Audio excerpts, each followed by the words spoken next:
अस्सलाम वालेकुम की हाल चाल है ਤੁਹਾਡੇ ਸਭ ਲੋਕਾਂ ਦਾ ਉਮੀਦ ਕਰਨੀ ਤੁਸੀਂ ਸਭ ਠੀਕ ਠਾਕ ਹੋਵੋਗੇ ਤੇ ਅਲਹਮਦੁਲਿਲਾ ਜੀ ਮੈਂ ਵੀ ਬਿਲਕੁਲ ਠੀਕ ਠਾਕ ਹਾਂ ਤੁਹਾਡੀ ਦੁਆਵਾਂ ਨੇ ਜੀ ਮੈਨੂੰ ਕਹਿੰਦੇ ਨੇ ਬਾਨੋ ਤੇ ਤੁਸੀਂ ਚੈਨਲ ਵੇਖ ਰਹੇ ਨੇ ਰੀਅਲ ਦੇਸੀ ਵਲੌਗ ਤੇ ਅੱਜ ਜਿਹੜੇ ਟੌਪਿਕ ਤੇ ਮੈਂ ਗੱਲ ਕਰਨਾ ਚਾਹ ਰਹੀ ਹਾਂ ਨਾ ਉਹ ਹੈ ਜੀ ਵੱਟੇ ਸੱਟੇ ਦੀ ਸ਼ਾਦੀ ਵੱਟੇ ਸੱਟੇ ਦੀ ਸ਼ਾਦੀ ਜਿਹੜੀ ਤਾਂ ਖੁਆਰੀ ਭਰੀ ਸ਼ਾਦੀ ਹੁੰਦੀ ਹੈ ਨਾ ਮੈਂ ਕਹਿੰਦੀ ਹਾਂ ਕੋਈ ਬੰਦਾ ਵੀ ਵੱਟੇ ਸੱਟੇ ਦੀ ਸ਼ਾਦੀ ਨਾ ਕਰੇ ਤੇ ਅੱਜ ਇਸੇ ਮੌਜੂ 'ਤੇ ਗੱਲ ਕਰਨ ਵਾਸਤੇ ਮੈਂ ਸੋਚਿਆ ਕਿ ਚਲੋ ਵਲੌਗ ਵੀ ਬਣਾ ਲੈਂਦੇ ਹਾਂ ਅਤੇ ਤੁਹਾਡੇ ਨਾਲ ਗੱਲਬਾਤ ਵੀ ਕਰ ਲੈਂਦੇ ਹਾਂ ਅੱਛਾ ਜੀ ਇਹ ਵੱਟੇ ਸੱਟੇ ਦੀ ਜਿਹੜੀ ਸ਼ਾਦੀ ਹੈ ਨਾ ਉਹਦੇ ਮੈਂ ਕਹਿੰਦੀ ਫਾਇਦੇ ਤਾਂ ਕਮ ਹਨ ਨੁਕਸਾਨ ਜ਼ਿਆਦਾ ਨੇ ਔਰ ਨੁਕਸਾਨ ਇਸ ਵਾਸਤੇ ਹੁੰਦਾ ਕਿ ਇੱਕ ਬੰਦੇ ਦੀ ਸ਼ਾਦੀ ਹੋਵੇ ਨਾ ਦੋਨੋਂ ਤਰਫੋਂ ਤਾਂ ਅਗਰ ਜੀ ਚਲੋ ਇੱਜ਼ਤ ਮਿਲਦੀ ਰਹੇ ਤਾਂ ਗੱਲ ਠੀਕ ਹੈ ਇੱਕ ਪਾਸੇ ਜੇ ਖੁਦਾ ਨਾ ਖਾਸਤਾ ਜ਼ਰੀ ਜਿੰਨੀ ਗੱਲ ਹੋ ਜਾਵੇ ਅਤੇ ਬਸ ਫਿਰ ਦੋਵਾਂ ਦੀ ਸ਼ਾਦੀ ਖਰਾਬ ਪਹਿਲੇ ਜੀ ਵੱਟੇ ਸੱਟੇ ਦੀ ਸ਼ਾਦੀ ਕੀ ਹੁੰਦੀ ਹੈ ਇਹ ਪਹਿਲੇ ਮੈਂ ਤੁਹਾਨੂੰ ਦੱਸ ਦੇਵਾਂ ਜਿਨ੍ਹਾਂ ਨੂੰ ਨਹੀਂ ਪਤਾ ਉਹਨਾਂ ਨੂੰ ਸ਼ਾਇਦ ਨਾ ਪਤਾ ਹੋਵੇ ਅਤੇ ਜਿਨ੍ਹਾਂ ਨੂੰ ਪਤਾ ਹੋਵੇ ਉਹਨਾਂ ਵਾਸਤੇ ਤਾਂ ਚਲੋ ਕੋਈ ਐਸੀ ਗੱਲ ਨਹੀਂ ਅੱਛਾ ਜੀ ਵੱਟੇ ਸੱਟੇ ਦੀ ਸ਼ਾਦੀ ਜਿਹੜੀ ਹੁੰਦੀ ਨਾ ਉਹ ਇੱਕ ਖਾਨਦਾਨ ਜਿਹੜਾ ਨਾ ਉਹ ਆਪਣੀ ਕੁੜੀ ਦੀ ਸ਼ਾਦੀ ਦੂਸਰੇ ਖਾਨਦਾਨ ਵਿੱਚ ਕਰਦਾ ਹੈ ਅਤੇ ਬਦਲੇ ਵਿੱਚ ਦੂਸਰਾ ਖਾਨਦਾਨ ਜਿਹੜਾ ਹੈ ਉਹ ਆਪਣੀ ਜਿਹੜੀ ਬੇਟੀ ਹੈ ਨਾ ਉਹ ਉਹਨਾਂ ਦੇ ਬੇਟੇ ਨੂੰ ਦੇ ਦਿੰਦਾ ਹੈ ਇਹ ਯਾਨੀ ਕਿ ਇੱਕ ਤਰ੍ਹਾਂ ਦਾ ਨਾ ਗਿਵ ਐਂਡ ਟੇਕ ਜੋ ਹੈ ਨਾ ਰਿਲੇਸ਼ਨਸ਼ਿਪ ਹੁੰਦਾ ਹੈ ਅੱਛਾ ਜੀ ਵੱਟੇ ਸੱਟੇ ਦੀ ਸ਼ਾਦੀ ਦਾ ਇਹ ਫਾਇਦਾ ਹੁੰਦਾ ਹੈ ਕਿ ਵੱਟੇ ਸੱਟੇ ਦੀ ਸ਼ਾਦੀ 'ਚ ਅਕਸਰ ਜਿਹੜਾ ਨਾ ਖਰਚਾ ਉਹ ਕਮ ਹੁੰਦਾ ਅਤੇ ਦੋਵੇਂ ਜਿਹੜੇ ਖਾਨਦਾਨ ਹੁੰਦੇ ਨੇ ਨਾ ਇੱਕ ਦੂਜੇ ਨੂੰ ਚੰਗੀ ਤਰ੍ਹਾਂ ਸਮਝਦੇ ਹੁੰਦੇ ਨੇ ਅਤੇ ਫਿਰ ਉਹ ਇਸੇ ਵਾਸਤੇ ਸਾਦਗੀ ਨੂੰ ਤਰਜੀਹ ਦਿੰਦੇ ਨੇ ਅਤੇ ਅਸਲ ਵਿੱਚ ਖਾਨਦਾਨਾਂ ਵਿੱਚ ਜਿਹੜਾ ਤਲਕ ਹੁੰਦਾ ਨਾ ਮਜ਼ਬੂਤ ਵੀ ਹੁੰਦਾ ਹੈ ਅਤੇ ਦੂਸਰੀ ਤਰਫ ਲੜਕੀ ਦਾ ਖਿਆਲ ਜ਼ਿਆਦਾ ਰੱਖਿਆ ਜਾਂਦਾ ਹੈ ਕਿਉਂਕਿ ਬਾਜ਼ ਕੇਸਾਂ 'ਚ ਇਹ ਹੁੰਦਾ ਨਾ ਕਿ ਲੜਕੀ ਨੂੰ ਇਸ ਲਈ ਅੱਛਾ ਟਰੀਟ ਕੀਤਾ ਜਾਂਦਾ ਹੈ ਕਿਉਂਕਿ ਦੂਜੀ ਤਰਫ ਉਹਨਾਂ ਦੀ ਵੀ ਬੇਟੀ ਮੌਜੂਦ ਹੁੰਦੀ ਹੈ ਅਤੇ ਵੱਟੇ ਸੱਟੇ ਦਾ ਨੁਕਸਾਨ ਜਿਹੜਾ ਨਾ ਉਹ ਇਹ ਵੇ ਕਿ ਅਗਰ ਇੱਕ ਰਿਸ਼ਤਾ ਖਰਾਬ ਤਾਂ ਦੂਸਰਾ ਵੀ ਮੁਤਾਸਰ ਹੋ ਜਾਂਦਾ ਇੱਕ ਸ਼ਾਦੀ ਵਿੱਚ ਝਗੜਾ ਹੋ ਜਾਏ ਅਤੇ ਫਿਰ ਦੂਸਰੀ ਸ਼ਾਦੀ ਵੀ ਖਤਰੇ ਵਿੱਚ ਆ ਜਾਂਦੀ ਹੈ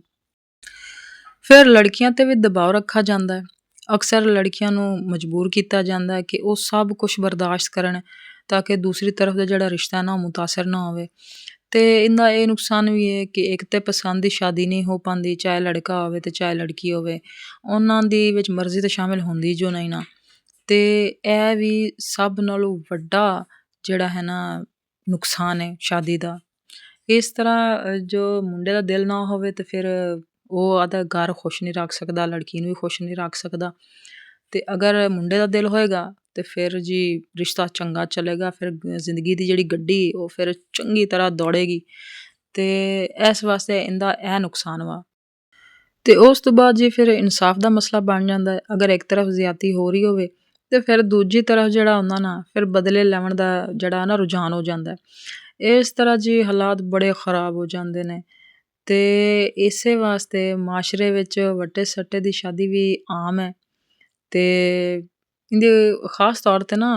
ਸਾਡੇ ਪਿੰਡਾਂ ਥਾਵਾਂ ਵਿੱਚ ਉੱਥੇ ਜਿਹੜਾ ਹੈ ਨਾ ਇਹ ਬੜੀ ਆਮ ਹੈ ਵੱਟੇ ਸੱਟੇ ਦੀ ਸ਼ਾਦੀ ਅਤੇ ਇਸੇ ਵਾਸਤੇ ਮੈਂ ਕਹਿੰਦੀ ਹਾਂ ਕਿ ਅਗਰ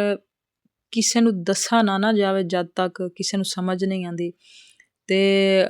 ਜਦੋਂ ਆਦੇ ਨਾਲ ਬੀਤਦੀ ਹੈ ਨਾ ਫਿਰ ਸਮਝ ਸਾਰੀ ਉਸ ਟਾਈਮ ਹੀ ਲੱਗਦੀ ਹੈ ਅਤੇ ਇਸ ਤਰ੍ਹਾਂ ਜੀ ਵੱਟੇ ਸੱਟੇ ਦੀ ਸ਼ਾਦੀ 'ਚ ਬਹੁਤ ਖੁਆਰੀ ਆ ਨਿਰੀ ਜ਼ਲਾਲਤ ਆ ਕੋਈ ਚੰਗੀ ਗੱਲ ਨਹੀਂ ਵਾ ਅਤੇ ਮੈਂ ਕਹਿੰਦੀ ਹਾਂ ਕਿ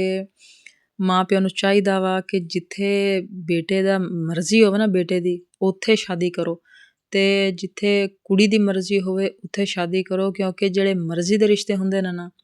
ਉਹ ਚੱਲ ਜਾਂਦੇ ਨੇ ਲੇਕਿਨ ਜਿਹੜੇ ਜਿਹਨੂੰ ਕਹਿੰਦੇ ਨੇ ਨਾ ਕਿ ਜ਼ੋਰ ਜ਼ਬਰਦਸਤੀ ਦੇ ਰਿਸ਼ਤੇ ਹੁੰਦੇ ਨੇ ਨਾ ਉਹ ਕਦੇ ਜ਼ਿਆਦਾ ਦੇਰ ਚਲਦੇ ਨਹੀਂ ਜੇ ਅਤੇ ਵੈਸੇ ਵੀ ਜਿਹੜਾ ਰਿਸ਼ਤਾ ਤਾਂ ਫਿਰ ਮੌਲਾ ਅਲੀ ਅਲੈਹਿ ਇਸਲਾਮ ਦਾ ਫਰਮਾਨ ਹੈ ਨਾ ਕਿ ਰਿਸ਼ਤੇ ਜਿਹੜੇ ਹੁੰਦੇ ਨੇ ਨਾ ਉਹ ਅਹਿਸਾਸ ਦੇ ਹੁੰਦੇ ਨੇ ਅਗਰ ਆਪਣਿਆਂ ਵਿੱਚ ਅਹਿਸਾਸ ਨਾ ਹੋਵੇ ਤਾਂ ਉਹ ਪਰਾਏ ਹੋ ਜਾਂਦੇ ਨੇ ਅਤੇ ਜੇ ਅਗਰ ਪਰਾਇਆਂ ਵਿੱਚ ਅਹਿਸਾਸ ਹੋਵੇ ਤਾਂ ਉਹ ਆਦੇ ਬਣ ਜਾਂਦੇ ਨੇ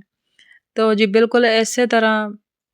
ਅਹਿਸਾਸ ਜਿਹੜਾ ਨਾ ਉਹ ਇੱਕ ਰਿਸ਼ਤੇ ਨੂੰ ਖਰਾਬ ਵੀ ਕਰ ਸਕਦਾ ਹੈ ਅਤੇ ਚਲਾ ਵੀ ਸਕਦਾ ਹੈ ਲਿਹਾਜ਼ਾ ਮੈਂ ਤਾਂ ਇਹੋ ਹੀ ਕਹਾਂਗੀ ਕਿ ਆਪਣੇ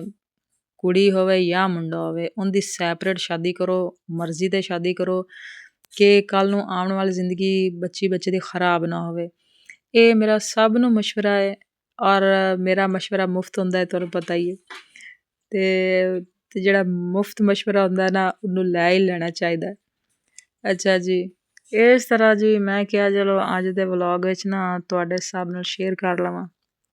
ਕਿ ਵੱਟੇ ਸੱਟੇ ਦੀ ਕੀ ਖੁਆਰੀ ਹੈ। ਤੇ ਅੱਛੀ ਗੱਲ ਤਾਂ ਖੈਰ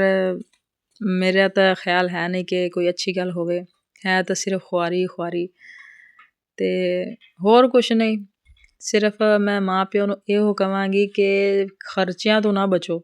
ਕਿ ਹਾਂ ਜੀ ਖਰਚੇ ਜ਼ਿਆਦਾ ਹੋ ਜਾਣਗੇ ਜੀ, ਵੱਟੇ ਸੱਟੇ ਦੀ ਸ਼ਾਦੀ ਹੋਵੇਗੀ ਤੇ ਚੱਲ ਜੀ ਖਰਚਾ ਕੰਮ ਹੋ ਜਾਏਗਾ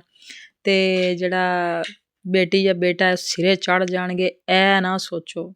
ਇਹ ਵਕਤੀ ਤੌਰ ਦਾ ਫੈਸਲਾ ਹੈ ਤੇ ਸਭ ਵਕਤੀ ਗੱਲਾਂ ਨੇ, ਲੇਕਿਨ ਜਿਹੜੀ ਜ਼ਿੰਦਗੀ ਨੇ ਨਾ, ਉਹ ਜ਼ਿੰਦਗੀ ਫਿਰ ਆਦਾ ਆਪ ਵਿਖਾਵਣ ਤੇ ਆਵੇ ਨਾ ਤੇ ਬੰਦੇ ਨੂੰ ਜ਼ਲੀਲ ਕਰ ਛੱਡਦੀ ਹੈ। ਤੇ ਬਿਲਕੁਲ ਮਾਂ ਪਿਓ ਨੂੰ ਤਾਂ ਮੈਂ ਇਹੋ ਕਹਾਂਗੀ, ਬਿਲਕੁਲ ਕਦੇ ਐਸਾ ਨਾ ਕਰੋ, ਕਦੇ ਨਾ ਕਰੋ, ਕਦੇ ਨਾ ਕਰੋ, ਵੱਟੇ ਸੱਟੇ ਦੀ ਸ਼ਾਦੀ ਕਦੇ ਨਾ ਕਰੋ। ਜੇ ਅਗਰ ਆਦੀ ਔਲਾਦ ਨੂੰ ਖੁਸ਼ ਵੇਖਣਾ ਚਾਹੁੰਦੇ ਨੇ ਨਾ, ਤੇ ਇਹ ਕੰਮ ਤਾਂ ਕਦੇ ਕਰਨਾ ਹੀ ਨਹੀਂ ਜੇ। ਤੇ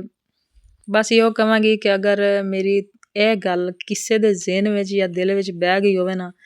ਤੇ ਵੀਡੀਓ ਨੂੰ ਲਾਈਕ ਕਰ ਦੇਵੇ ਆਏ ਤੇ ਚੈਨਲ ਨੂੰ ਸਬਸਕ੍ਰਾਈਬ ਕਰ ਲਵੇ ਆ ਜੇ।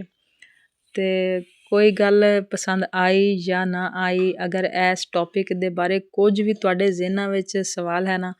ਤੇ ਮੈਨੂੰ ਲਾਜ਼ਮੀ ਕਮੈਂਟ ਕਰਿਆ ਜੇ, ਮੈਨੂੰ ਤੁਹਾਡੇ ਕਮੈਂਟ ਦਾ ਰਹੇਗਾ ਇੰਤਜ਼ਾਰ। ਤੇ ਇਸ ਉਮੀਦ ਨਾਲ ਮੈਂ ਤੁਹਾਡੇ ਤੋਂ ਇਜਾਜ਼ਤ ਚਾਹੁੰਦੀ ਹਾਂ।